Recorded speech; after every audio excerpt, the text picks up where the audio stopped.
Hello students, तो आज हम नोटिस करेंगे। What is notice? A notice is a medium to convey a message to masses together at a time. It should be simple, precise, clear and comprehensive. तो notice basically होता क्या है? Notice एक writing का form होता है जिससे हम मासेस को यानी कि बहुत सारे लोगों को एक इन्फॉर्मेशन कन्वे करते हैं। और ये जो इन्फॉर्मेशन होती है ये सिंपल तरीके से देनी चाहिए, प्रिसाइज होनी चाहिए, क्लियर होनी चाहिए और कॉम्प्रिहेंसिव होनी चाहिए। वेयर यूज्ड, कहाँ कहाँ पे ये यूज़ किया जाता है नोटिस? स्कूल में यूज़ किया जाता है, ऑर्गेनाइजेशंस में यूज़ किया जाता है और गवर्नमेंट के बोर्ड्स में यूज़ किया जाता है। वाई यूज्ड, क्यों यूज़ करते हैं? To inform people about various events, issues and public instruction. हमें लोगों तक इन्फॉर्मेशन को पहुंचाना होता है अलग अलग इवेंट्स के बारे में, इश्यूज़ के बारे में, यानी कि जो सामाजिक समस्याएं हैं हमारे पास, और जो पब्लिक को इंस्ट्रक्शन देने के लिए। मान लो कि कहीं पे जो है कोई प्रोटेस्ट हो रहा है और पुलिस ने ट्रैफिक बंद किया हुआ है कुछ रूट्स का, तो वहाँ पे हम पब्लिक नोटिस लगाएंगे पब्लिक को इन्फॉर्म करने के लिए कि यहाँ पे आपको नहीं जाना। अब देखिए डिस्ट्रीब्यूशन ऑफ मार्क्स, तो ये पुराने फॉर्मेट की तरफ से दे रखा है 5 मार्क्स का। अब आपका नोटिस 3 मार्क्स का हो चुका है। पॉइंट्स टू रिमेंबर, जब आप नोटिस लिखेंगे तो आप किस किस चीज़ों का ध्यान रखेंगे? फर्स्ट लिखा है begin with the name of issuing authority और इंस्टीट्यूशन और ऑर्गेनाइजिंग स्कूल या सोसाइटी। तो सबसे पहले क्या आएगा? Name of the issuing authority या स्कूल या ऑर्गेनाइजेशन। अभी हम नीचे देखेंगे फॉर्मेट ऑफ द नोटिस, ये देखिए इसमें आ रहा है। उसके बाद आपको क्या लिखना है? सबसे पहले तो आपको ध्यान रखना है कि आप जो नोटिस है उसको एक बॉक्स में डालोगे और इसकी वर्ड लिमिट जो होती है वो 50 वर्ड्स की ही होती है। जब आप इशूइंग अथॉरिटी, स्कूल या ऑर्गेनाइजेशन का नाम लिख दोगे तो अगली लाइन में आपको ये वर्ड लिखना है नोटिस, NOTICE। तीनों सॉरी ये जो 6 के 6 लेटर्स हैं ये आपके कैपिटल होने चाहिए। उसके बाद आप लिखोगे टाइटल या हेडिंग, ठीक है, किस बारे में है वो आपका टाइटल या हेडिंग होता है। उसके बाद आप लेफ़्ट साइड पे डेट लिखेंगे। एक चीज़ नोट करना, ये जो आप नेम ऑफ इशूइंग अथॉरिटी लिख रहे हो, नोटिस लिख रहे हो और टाइटल या हेडिंग लिख रहे हो, ये तीनों चीज़ें बीच में आएंगी और फिर जो डेट है वो लेफ़्ट साइड आएगी। डेट भी किस तरह से लिखा जाता है, जैसे अगले पेज पर देखिए एग्जाम्पल 25 मई 2018। तो मंथ को जो है आपको वैसे ही लिखना है, मई, जून, अप्रैल, इस तरह से लिखना है। और जो डेट है उसके आगे TH, जैसे 3 है तो उसके आगे RD लगेगा, इस तरह से आपको लिखना है। आप डेट का फॉर्मेट नोट करना। फिर आएगा body. Body of the notice में क्या आता है? मेन बॉडी में पहले आएगा इवेंट कि होने क्या वाला है, डेट, टाइमिंग्स, वेन्यू। वेन्यू मतलब कहाँ पे, वेयर होता है वेन्यू, कहाँ पे होगी कोई इवेंट। चीफ गेस्ट, अगर कोई चीफ गेस्ट है तो वो लिखेंगे। फिर other detail and relevant instruction. फिर सबसे नीचे लेफ़्ट में जाके आएगा नेम और डेजिग्नेशन, यानी कि नोटिस किसने लिखा है उसका नेम, और डेजिग्नेशन मतलब क्या पोजीशन है उसकी। तो अगले पेज पे एग्जाम्पल देखिए। यू आर रचित और Rachna in charge of cultural club of new Delhi public school Delhi. Draft a notice for your school notice board inviting students to participate in the inter house dance competition which is going to be organised in your school. तो सबसे पहले हमने name of the issuing authority लिख दिया, new public school Delhi. फिर हमने capital में लिख दिया नोटिस। और फिर टॉपिक क्या है हमारा, किस टॉपिक पे लिखना है हमें notice? Inter house dance competition के बारे में। तो मैंने हेडिंग एज इट इज़ लिख दी कि इंटर हाउस डांस कंपटीशन। फिर डेट आ गई जैसे इन्होंने लिखी हुई 25 मई 2018।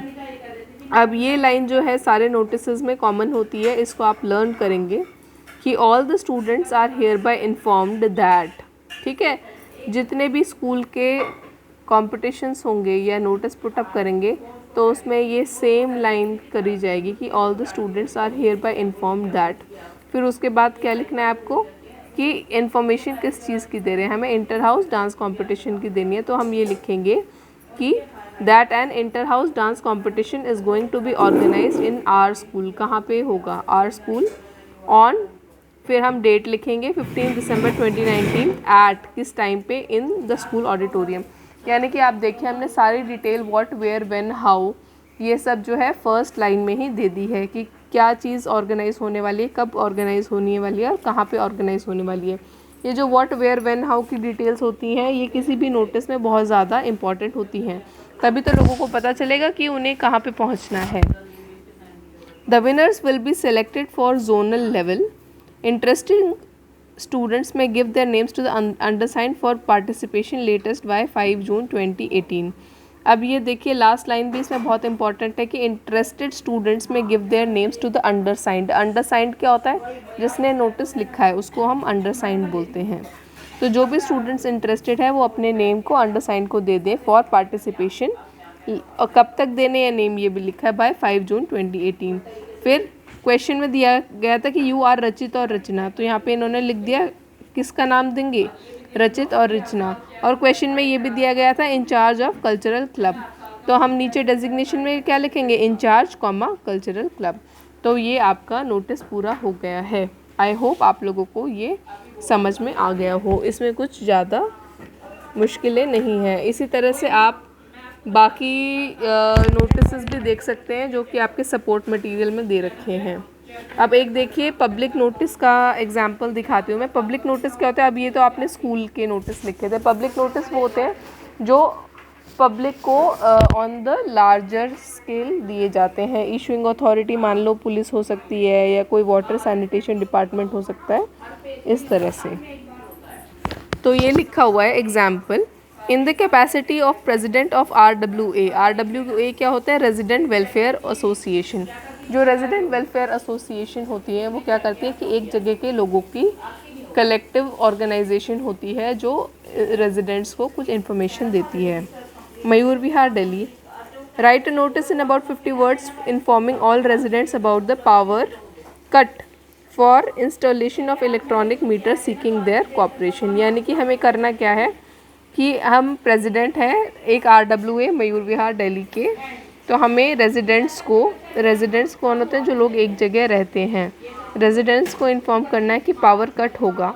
क्यों होगा पावर कट? क्योंकि सारे रेजिडेंट्स के घर पे जो है वो इलेक्ट्रॉनिक मीटर्स लगाए जाएंगे। तो हमें क्या चाहिए? हम क्यों लिख रहे हैं नोटिस? ताकि वो हमें कोऑपरेट करें, शांति बनाए रखें। आप समझ गए आप? तो आप देखो नेक्स्ट पेज पे क्या लिखा है। सबसे पहले हमें एसोसिएशन या इंस्टीट्यूशन का नाम लिखना है। उसमें हमने लिख दिया residents welfare association comma Mayur Vihar. फिर हमने वर्ड लिख दिया नोटिस। फिर हमने लिख दिया डेट। उसके बाद टॉपिक क्या है? हमें किसके बारे में इन्फॉर्म करना है? रेजिडेंट्स को पावर कट के बारे में, तो हमने टॉपिक लिख दिया पावर कट। फिर देखो this is to inform all the residents of the society. जो RWA होती हैं वो हमेशा एक सोसाइटी की होती हैं। फ्लैट्स में जो लोग रहते हैं उनकी क्या होती है? सोसाइटीज़ होती हैं। That there will be a power cut. अब देखो पावर कट का लिखा है तो हमें ये भी डिटेल देखनी पड़ेगी कौन सी डेट को होगा और कितने घंटों के लिए पावर कट होगा, कितने घंटों के लिए बिजली जाएगी। For 4 hours on 8 August 2017 from 1 PM to 5 PM। कब से कब तक और क्यों हो रहा है? Due to installation of electronic meters. ठीक है। फिर इन्होंने लिख दिया इनकन्वीनियंस इज़ रिग्रेटेड। आपको जैसे मेट्रो में बोलते हैं कि डिले की वजह से हमें खेद है, इसी तरह से आपकी जो इनकन्वीनियंस है उसके लिए हमें रिग्रेट होगा। और अगर मुझे एक और लाइन लिखनी होती तो मैं ये भी लिख सकती कि your cooperation would be valued. आपकी कोऑपरेशन को वैल्यू किया जाएगा। फिर क्या है कि RWAs के हमेशा प्रेसिडेंट होते हैं। ठीक है। तो ML वर्मा लिखा हुआ है नेम प्रेसिडेंट RWA। इस तरह से आपको आई होप ये सारा समझ में आ गया होगा।